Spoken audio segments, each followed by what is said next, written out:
Across the cold forests of the north, builders once took materials most people today would dismiss as weak and temporary, and, well, transformed them into structures that endured for centuries. Pine, spruce and fir, woods modern builders often consider disposable, were made so hard, dense and resistant to decay that later observers described them as wood turned to stone. This was not exaggeration. It was the result of a deliberate northern system that combined heat, chemistry, time and design into a method so effective that, honestly, some of its results still stand in harsh climates today. The opening truth about why northern builders focused on transformation rather than protection. Northern climates punish wood relentlessly. Freeze-thaw cycles, persistent moisture and biological decay destroy untreated timber quickly. Early builders learned that coating soft wood was useless. Any surface layer would fail. Instead, they focused on altering the wood itself. The goal was not to shield timber from the environment, but to change its internal structure so that the environment could no longer damage it easily. This shift in thinking is what allowed softwood to behave like stone. Why was softwood chosen rather than avoided? Well, pine and spruce were incredibly abundant in the northern forests, and they were rich in resin. Resin is nature's own waterproofing compound. While hardwoods tend to rely on their density, softwoods, on the other hand, rely on chemistry. Northern builders over time understood that resin could be mobilized, concentrated and then locked into place, if, of course, it was handled correctly. Trees were, you might say, chosen with great care. Slow-grown specimens from cold marginal land were preferred, since tight growth rings meant a higher concentration of resin. Sapwood, which is full of sugars, was often removed. Heartwood, darker and resin-rich, became the primary building material. Modern builders can apply this immediately by selecting slow-grown softwood and avoiding fast plantation lumber when durability matters. Heat was the tool that began the transformation from wood to stone. The critical step was controlled heating. Logs, beams and planks were exposed to sustained warmth near open fires or in drying sheds. This was not quick drying. It was deliberate and gradual. Heat expanded the wood's cellular structure and caused resin to flow. As resin migrated, it filled microscopic voids and capillaries that normally absorb water. When the wood cooled, the resin hardened in place. This alone increased density and hardness dramatically. In some cases, the surface was lightly charred, creating a carbon-rich layer that resisted insects and fungi, while, still remaining breathable. A modern application involves slow heating with radiant heat or controlled flame until resin beads appear, followed by natural cooling. The resulting surface is, honestly, noticeably harder and more water-resistant. Oil completed the internal hardening process.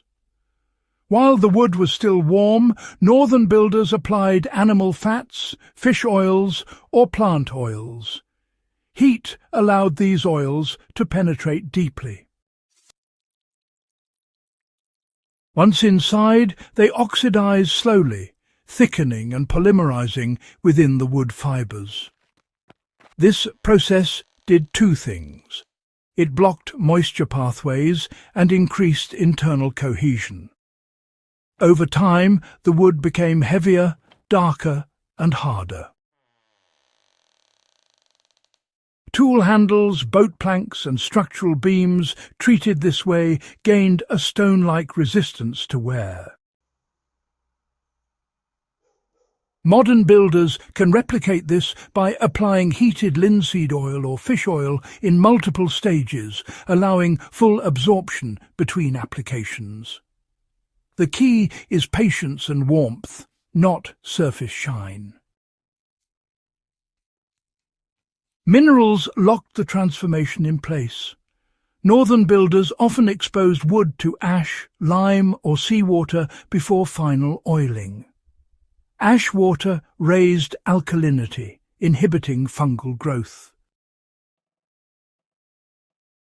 Salt from seawater embedded itself in fibres, disrupting decay organisms. These minerals also interacted chemically with resins and oils, stabilizing them over time. Time was allowed to finish what technique began. The transformation from softwood to stone did not happen overnight. Northern builders understood that durability increased over years. Oils continued to oxidize, resins hardened further, mineral deposits stabilized. Instead of degrading, treated wood actually improved with age. This patience, well, it's really absent from modern construction, where materials are expected to perform immediately. Yet the northern method proves that time, when it's accounted for in design, becomes an ally rather than a liability. Design ensured the hardened wood was never overwhelmed. Even transformed wood was not abused. Structures shed water aggressively. Roofs were steep. Overhangs were deep. Posts were raised on stone.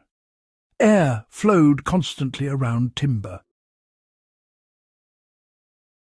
This design philosophy ensured moisture never lingered long enough to undo the transformation. Modern builders often, perhaps without realizing, negate material performance through poor design, trapping moisture where even the best treatments fail. So, why did this method outshine, all those modern hardeners and sealants? Well, modern products, they try to add hardness artificially, but when they fail, they tend to fail all at once, quite suddenly. The northern method, on the other hand, actually changed the wood itself. The hardness, you see, came from within. Water resistance was built right into the wood, not just sitting on the surface. Instead of cracking and peeling, treated wood aged slowly and, well, predictably. Maintenance meant renewal, not replacement. So, how to apply this forgotten northern trick today? Anyone building cabins, fences, sheds or boats can, use this system. Choose resin-rich softwood. Season it properly. Apply controlled heat to mobilize resins. Drive oils deep while the wood is warm. Use mineral treatments when appropriate. And, of course, design structures that shed water and allow airflow. This is not a shortcut. It is, honestly, a commitment to durability measured in generations. If this exploration of northern building knowledge revealed how soft wood was transformed into something approaching stone, do subscribe to The Beginning for more serious, historically grounded studies of techniques that modern construction has, well, forgotten. Share this with fellow history enthusiasts, builders and survivalists who value methods proven by centuries of use rather than modern convenience.